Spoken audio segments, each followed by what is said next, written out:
സംസ്ഥാനത്ത് തിരഞ്ഞെടുപ്പ് പ്രചാരണം അവസാന ഘട്ടത്തിലേക്ക് കടക്കുകയാണ്. എതിരാളികളെ ഏത് നിലയ്ക്കും കടന്നാക്രമിക്കാൻ തയ്യാറായി നിൽക്കുകയാണ് നേതാക്കന്മാർ. എന്നാൽ കുറച്ചു ദിവസങ്ങളായി കണ്ടുവരുന്ന ഒരു കാഴ്ചയാണ് മുതിർന്ന നേതാക്കൾ തന്നെ അധിക്ഷേപ വാക്കുകളുമായി രംഗത്തെത്തുന്ന സംഭവങ്ങളാണ് ഇപ്പോൾ നടന്നുകൊണ്ടിരിക്കുന്നത്. കാട്ടാക്കടയിലെ NDA സ്ഥാനാർത്ഥി PK കൃഷ്ണദാസിന്റെ ലവ് ജിഹാദ് പരാമർശമാണ് തിങ്കളാഴ്ച വിവാദങ്ങൾക്ക് തുടക്കം കുറിച്ചത്. ഇടതു വലതു ഭരണം വന്നാൽ കേരളത്തിൽ ലവ് ജിഹാദ് ഉണ്ടാകുമെന്നാണ് പൊതുസമ്മേളനത്തിൽ BJPയുടെ മുതിർന്ന നേതാവായ കൃഷ്ണദാസിന്റെ പ്രസംഗം. തിരഞ്ഞെടുപ്പ് കമ്മീഷൻ കേസെടുത്തെങ്കിലും പ്രസ്താവനയിൽ ഉറച്ചു നിൽക്കുകയാണ് അദ്ദേഹം. ഈ പ്രസ്താവന സംസ്ഥാനത്ത് വലിയ വിവാദങ്ങൾക്കാണ് വഴിവെച്ചത്.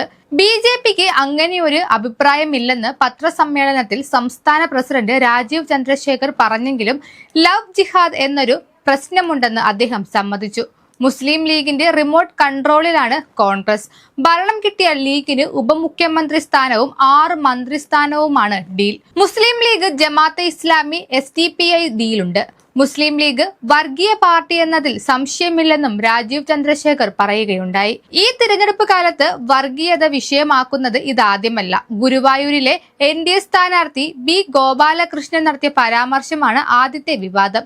ഗുരുവായൂരിൽ ഇതുവരെ ഒരു ഹിന്ദു MLA ഉണ്ടായിട്ടില്ല എന്ന അദ്ദേഹത്തിന്റെ പ്രസ്താവന ഒടുവിൽ പരാതിയായി തിരഞ്ഞെടുപ്പ് കമ്മീഷന്റെ മുന്നിലെത്തി.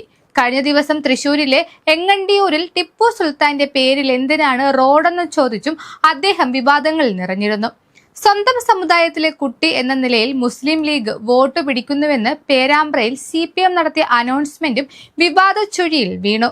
LDF സ്ഥാനാർത്ഥിക്കെതിരെ വനിതാ ലീഗ് ജില്ലാ സെക്രട്ടറി നടത്തിയ പരാമർശമാണ് കാസർഗോഡ് ഉയർന്നിട്ടുള്ള പരാതി. കപട വിശ്വാസിയെന്ന് അർത്ഥമുള്ള വാക്കിലൂടെ എതിരാളിയെ വിശേഷിപ്പിച്ചതാണ് വിവാദം. ലവ് ജിഹാദ് പോലുള്ള ക്രൂരകൃത്യം നടക്കുമ്പോൾ കണ്ണടയ്ക്കുന്ന സർക്കാരാണ് കേരളത്തിലുള്ളതെന്ന് ആരോപിച്ച് വട്ടിയൂർക്കാവിലെ NDA സ്ഥാനാർത്ഥി R ശ്രീലേഖയും രംഗത്തെത്തിയിരുന്നു.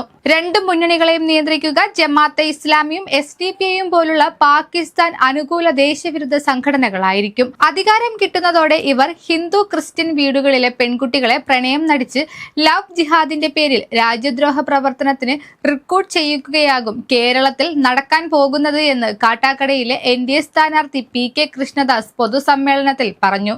CPM കേന്ദ്ര കമ്മിറ്റി അംഗം CS സുജാത അമ്പലപ്പുഴയിൽ നായന്മാരുടെ വീട്ടിൽ മാത്രമാണ് കയറി ഇറങ്ങുന്നതെന്നും നായരാണെന്ന് മനസ്സിലാക്കാൻ മുല്ലപ്പൂവും തുളസിയും ചൂടിയാണ് കയറുന്നതെന്നും സുജാതയ്ക്ക് നാണവും മാനവും വേണ്ടേ എന്നാണ് അമ്പലപ്പുഴയിലെ UDF സ്വതന്ത്ര സ്ഥാനാർത്ഥി G സുധാകരൻ പറഞ്ഞത്.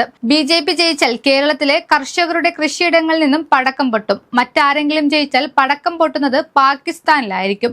നമ്മൾ വികസനം ആഗ്രഹിക്കുമ്പോൾ അവർ വിനാശം ആഗ്രഹിക്കുന്നു. ജമാഅത്തെ ഇസ്ലാമിയുടെ തോളോട് തോൾ ചേർന്ന് വിജയിച്ച് പാകിസ്ഥാനിൽ പടക്കം പൊട്ടിക്കാൻ ആഗ്രഹിക്കുന്നവരെ പരാജയപ്പെടുത്തണമെന്ന് കേന്ദ്രമന്ത്രി ശിവരാജ് സിംഗ് ചൗഹാൻ പറഞ്ഞു. ഇനി തിരഞ്ഞെടുപ്പിന് കാത്തിരിക്കാൻ ദിവസങ്ങളില്ല. എതിരാളികളെ തകർക്കാൻ നേതാക്കന്മാർ നടത്തുന്ന ഇത്തരത്തിലുള്ള പ്രസ്താവനകൾ ജനങ്ങൾ ഏത് രീതിയിൽ നോക്കിക്കാണുമെന്ന് തിരഞ്ഞെടുപ്പ് ഫലം വരുമ്പോൾ അറിയാം.